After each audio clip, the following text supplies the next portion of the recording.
happy apa enggak nih? Happy.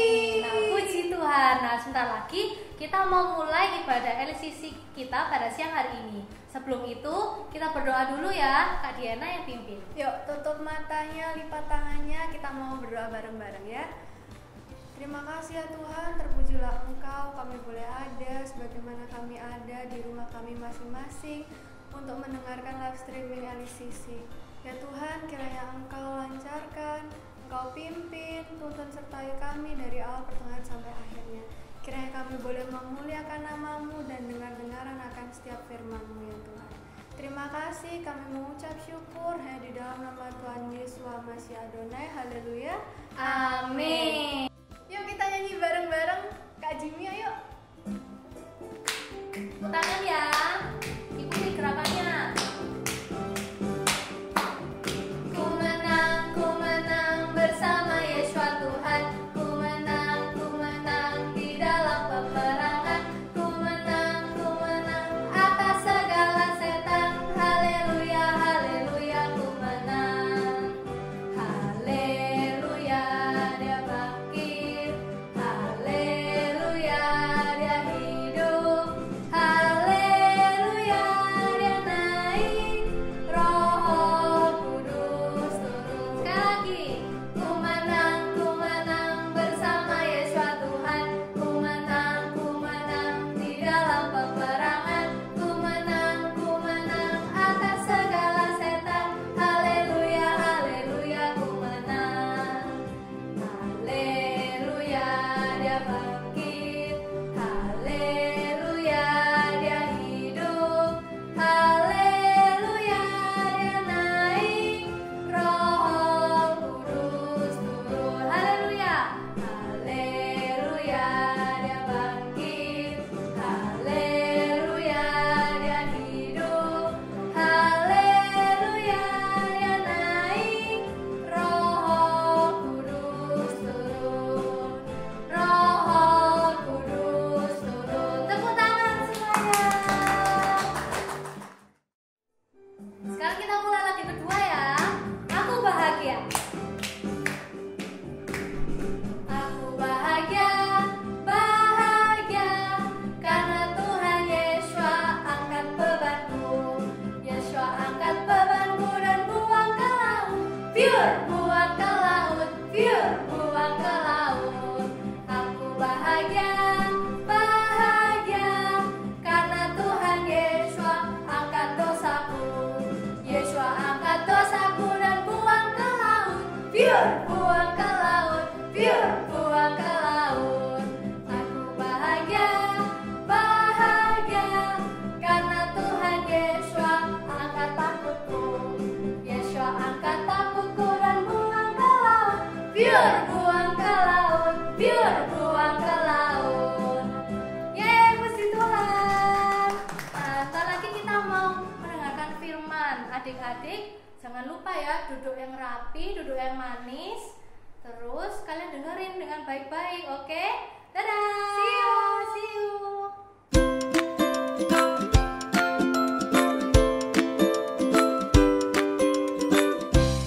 Selamat siang adik-adik. Kembali lagi bertemu dengan Kak Sari. Kita akan dengarkan firman Tuhan siang hari ini. Gimana tadi sebelum Kak Sari cerita-cerita nih, gimana selama di rumah? Gimana tadi puji-pujiannya? Seru kan kakak-kakaknya yang bawain? Nah, sekarang waktu kita dengarkan firman, sudah siapkan Alkitabnya? Atau mungkin kalian adanya udah HP suci tuh, mungkin sambil di luar di rumah saudara ternyata nggak bawa Alkitab, nggak apa-apa, pakai HP suci. Oke, kita akan bacakan firman Tuhan siang hari ini dari Kisah Para Rasul pasal yang ke-12 ya. Kisah Para Rasul pasal yang ke-12. Kak Sari sih suka baca mulai dari ayat yang pertama, tapi kita langsung lanjut aja ke ayat yang keempat. Nah, ayat yang keempat ceritanya itu Petrus ditangkap adik-adik. Wah, sebelum Kak Sari masuk ke ceritanya ini, ternyata kalau kita sering dengar nih, ada orang yang tidur sambil jalan. Oh, jadi merasanya tuh nggak tidur padahal badannya tidur, jadi tetap melakukan aktivitas yang lain. Dia ada yang sampai jalan, kadang mencelakakan diri sendiri. Tapi kali ini Petrus dia merasa dia kayak sedang melihat, dalam arti itu dia berpikir tuh sedang mendapat sebuah penglihatan. Jadi Petrus tuh pada saat dia di penjara, dia berpikir bahwa dia masih di dalam kurungan dan dia hanya melihat sebuah penglihatan saja, atau seperti menonton film saja, seperti itu. Padahal sebenarnya itu Petrus sedang mengalaminya loh. Apa yang Petrus alami sehingga membuat dia sendiri terheran-heran, kayak nggak sadar diri ketika mengalaminya? Kita baca yang mulai dari ayat yang keempat. Ketika Petrus ditangkap, Herodes menyuruh memenjarakannya di bawah penjagaan 4 regu. Masing-masing terdiri 4 prajurit. Nah, dalam penjaranya Petrus, dia ada 4 regu yang melapisinya. Dan masing-masing setiap regu itu ada 4 prajurit. Jadi penjagaannya Petrus itu tuh ketat sekali adik-adik. Karena apa? Karena pada zaman itu Rasul Petrus memberitakan Injil dengan berapi-api dan menjadi sebuah kebencian bagi orang-orang Yahudi, menjadi sebuah kebencian bagi Herodes juga. Kita lanjut lagi ya. Maksudnya ialah supaya sehabis Paskah ia menghadapkannya ke depan orang banyak. Kalau kita baca di ayat yang ketiga, ternyata kejadian ini adalah pada malam hari raya roti tidak beragi. Jadi hari itu roti tidak beragi, pada hari itu juga Petrus ditangkap dan dipenjarakan. Sementara besoknya itu perayaan Paskah. Nah, rencananya Raja Herodes itu baru akan istilahnya dipamerin gitu loh adik-adik. Petrus tuh dipamerin ke orang banyak setelah perayaan Paskah selesai. Tapi ternyata Tuhan bertindak lebih dahulu daripada Herodes. Lihat, ketika Petrus sedang dipenjara, ternyata di tempat yang lain di waktu yang sama ada umat Tuhan yang berdoa untuk Petrus. Ada umat Tuhan yang berdoa untuk Petrus, berdoa kepada Tuhan demi keselamatan Petrus. Nah, pada malam itu juga Petrus itu pada saat itu tuh lagi tertidur. Dia lagi tertidur, tapi seorang malaikat Tuhan datang. Sudah, malaikat Tuhan datang, terus Petrus tuh ditepuk, dibangun. Bangunlah segera. Malaikat Tuhan tuh bilang seperti itu. Ditepuk ya gini ya. Oh, gitu. Ditepuk. Bangunlah segera. Nah, pada saat Petrus di penjara, dia tuh kan dirantai. Tetapi ketika malaikat Tuhan menepuknya dan mengatakan bangunlah segera, rantai itu langsung berguguran.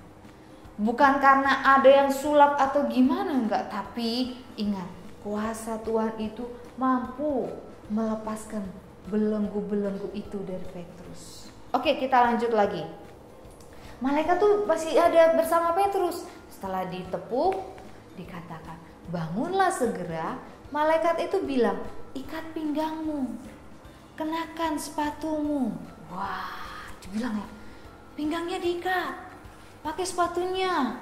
Lalu Petrus juga melakukannya yang sama.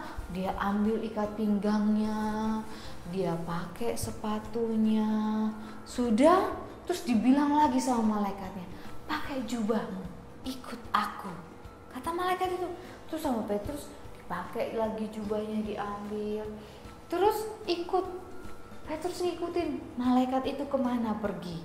Setelah diikutin, pada saat itu seperti yang Kak Sarah udah cerita di awal tadi, pada saat itu Petrus kira dia tuh lagi tertidur, terus dia tuh lagi kayak bermimpi, dan dalam arti yang lain dia tuh sedang melihat sebuah film seperti itu ya, kalau di Kak Sarah bisa katakannya. Dia mendapat sebuah penglihatan, jadi dikira Petrus, oh Tuhan sedang mau menunjukkan padaku sesuatu. Jadi Petrus tuh diam aja, dia pakai, dia ikuti malaikat itu, dia nggak nanya sama malaikat itu apa-apa.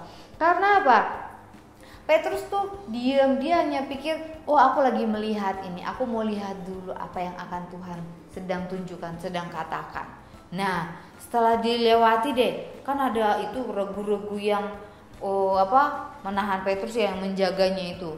Terus setelah lewat regu pertama dilewatin, tempat kedua juga dilewatin, sampai akhirnya mereka ke pintu gerbang, bahkan di pintu gerbang yang menuju kota.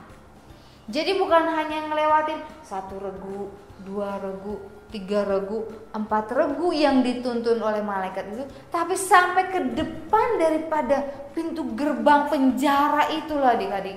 Jadi mulai dari ruang tahanan, mungkin kalau Kak Sari kan pernah ke Medaeng ya, penjara yang di sana. Jadi itu dari gerbangnya, terus masih ada ruang pemeriksaan polisi, tempatnya nanti untuk visitor, untuk apa. Terus masih ada lagi ruangan yang lain, baru nanti paling dalam itu masih ada ruang lagi, baru penjara. Jadi penjara itu paling dalam. Sementara penjaranya Petrus udah yang paling dalam, dijaga 4 regu lagi. Jadi ada 4 lapisan penjaga. Dan herannya, penjaga itu pada saat itu dikatakan tuh tertidur. Itulah adik-adik. Jadi penjaga tuh kayak nggak ngerasain sesuatu, kayak apa ya? Kayak nggak sadar gitu loh. Nah, setelah Petrus ngelewatin semua, dan hebatnya lebih lagi tuh ya, malaikat itu nggak ninggalin, oh udah lewat 4 penjaga ini, nggak ninggalin seperti itu aja. Tapi malaikat itu menemani Petrus sampai ke pintu gerbang yang menuju ke kota. Oke, setelah itu sampai di luar. Nah, ini nih.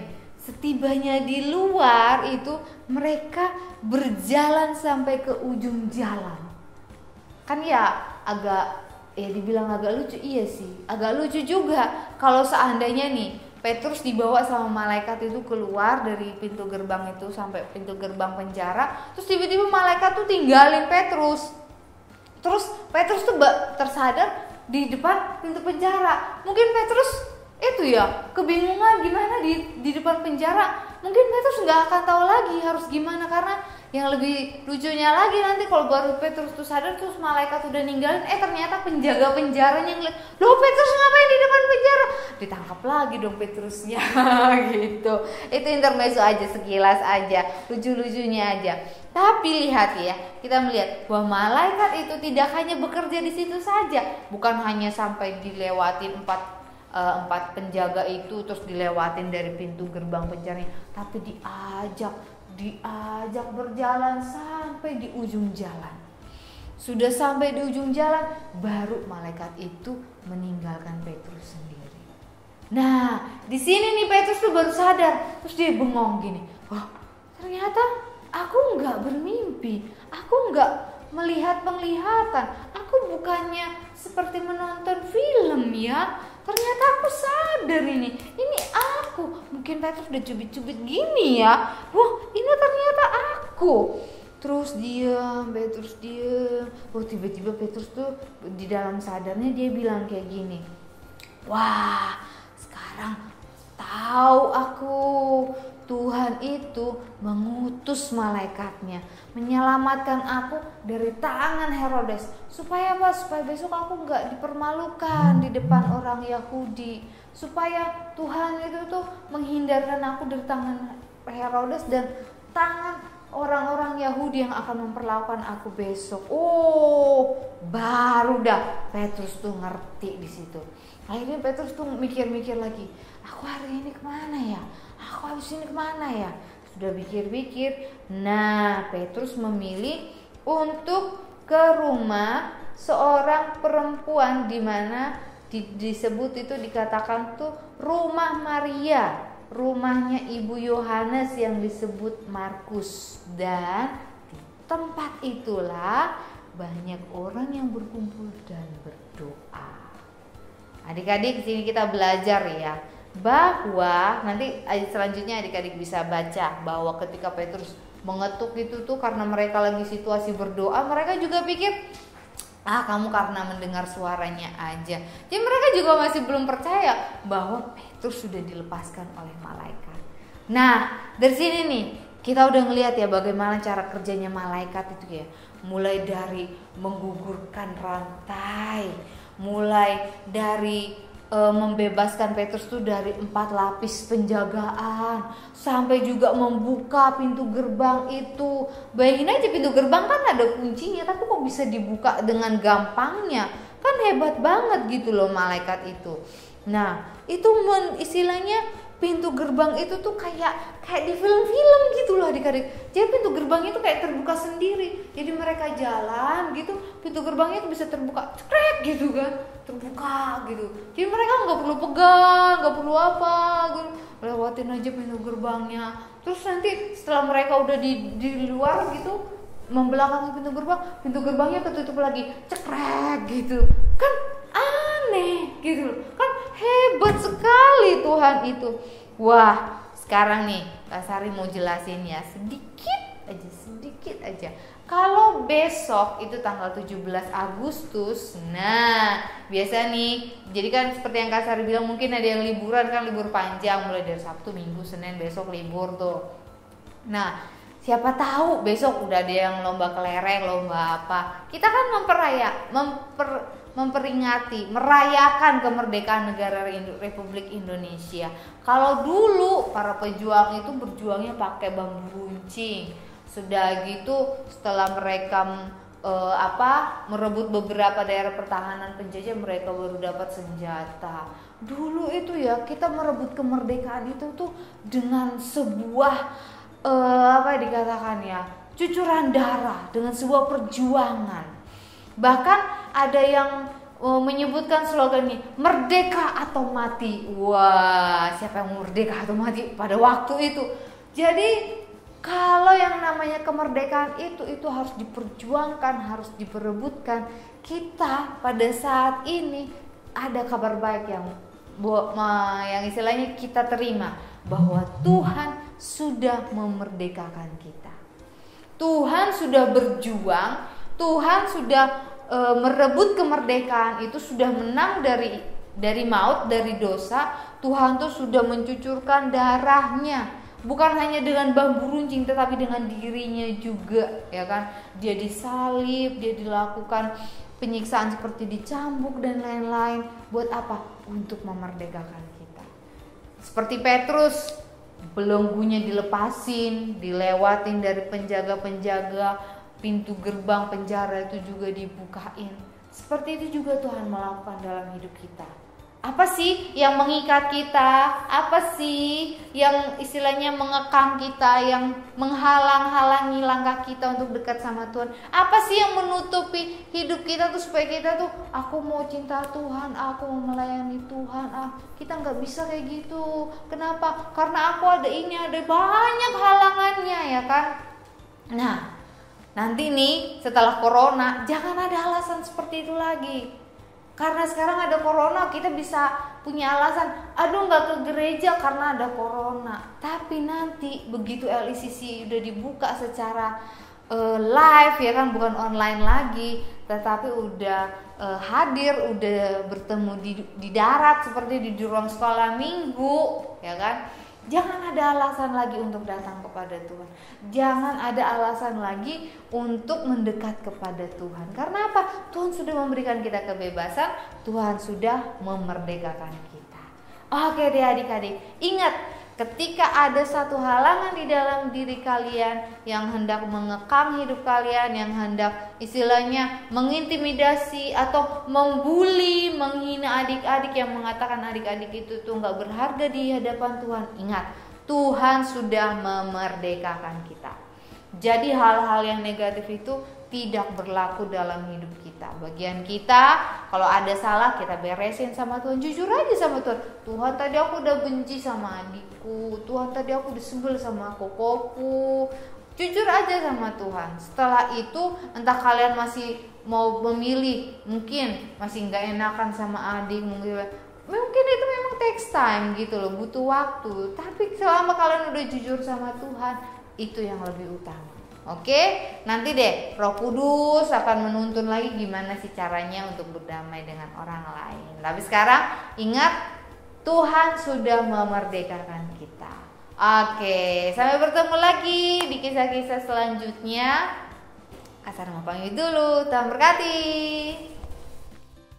Halo adik-adik, tadi kan kita sudah mendengarkan firman Tuhan nih tentang Petrus yang dibebaskan Tuhan dari penjara.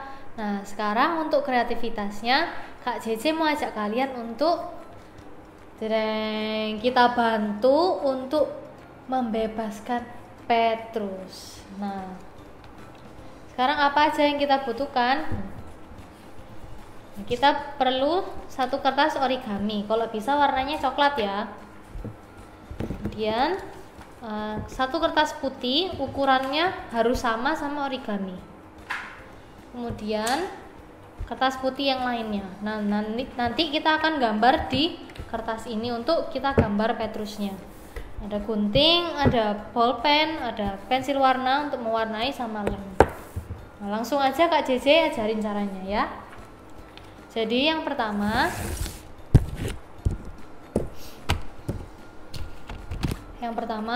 kita lipat origaminya sedikit aja ke dalam, seperti ini.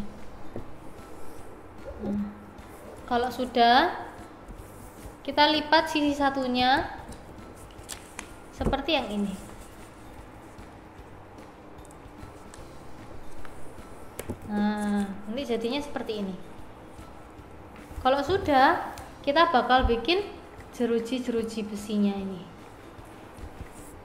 Kita akan lipat seperti kita lipat kipas. Sekali, dua kali, tiga kali, terusin.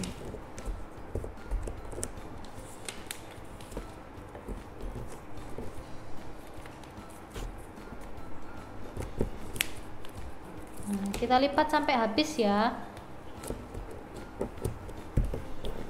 Kalau sudah, kita buka semuanya. Nah, nanti jadinya seperti ini. Kita buka.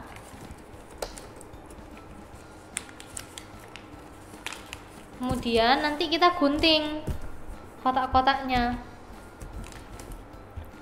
Ini kalau untuk adik-adik yang balita dan pratama 1, minta tolong papa mama ya. Karena ini agak bahaya kalau misalnya dilakukan sendiri. Nah, kita bolongin, baru kita gunting. Guntingnya sesuai garis.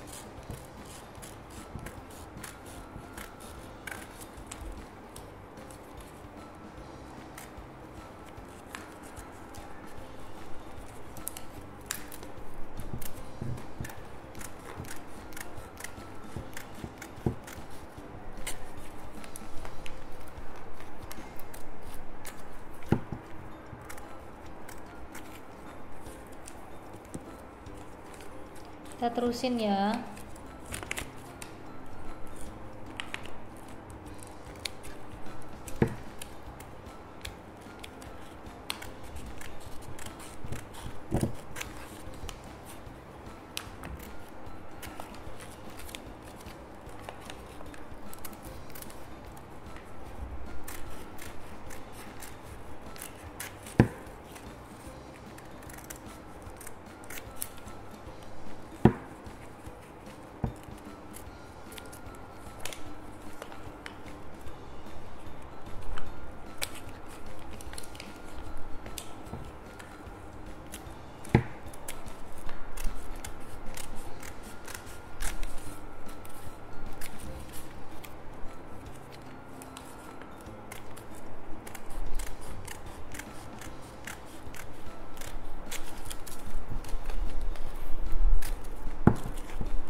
Nanti jadinya seperti ini teman-teman. Kalau sudah, kita tempelkan origami tadi ke atas kertas putih.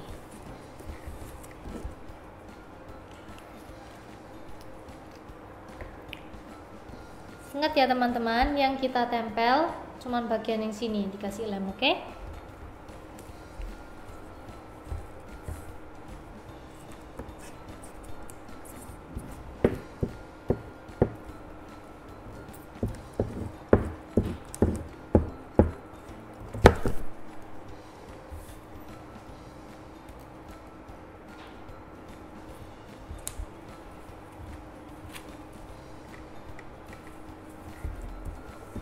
Nah, kalau sudah, kita gambar nih Bapak Petrusnya.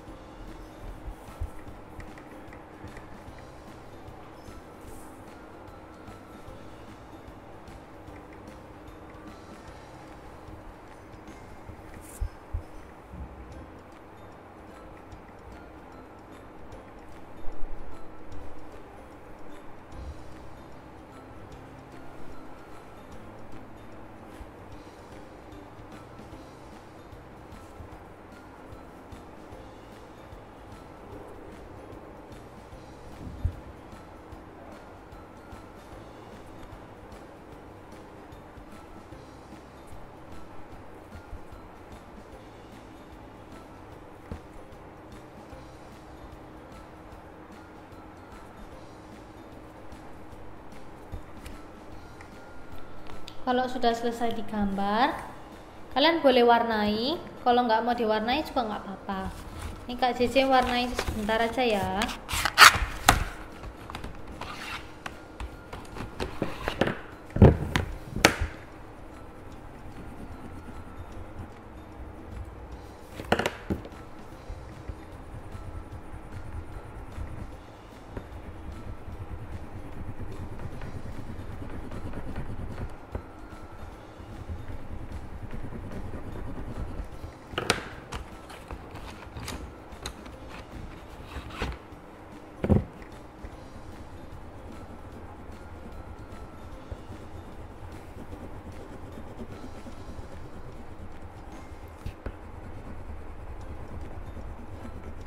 Oke, kalau sudah kita potong mengelilingi gambar kita tadi.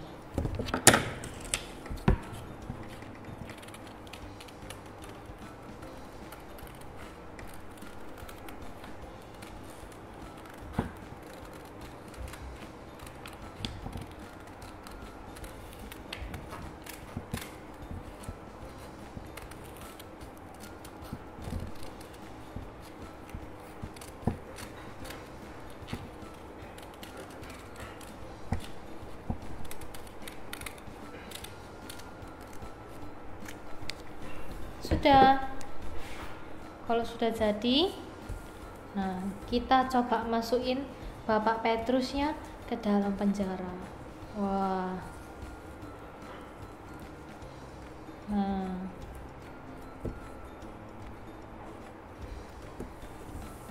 Nah, ini Bapak Petrusnya masuk dalam penjara nih. Kita coba bebasin ya. Kita gunting. Gunting jadi 2.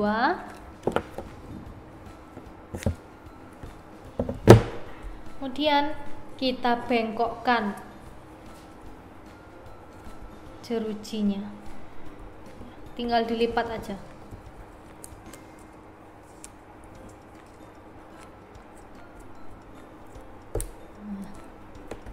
Dilipat.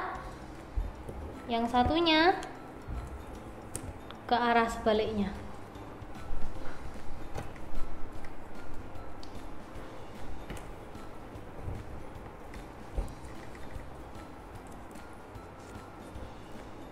Nah, kalau sudah, Bapak Petrusnya kita lem di tengah. Nah, sekarang Bapak Petrusnya bisa keluar dari penjara. Kita lem. Nah, kalau sudah, kita tulis ayat hafalan kita minggu ini di Roma 6 ayat 18.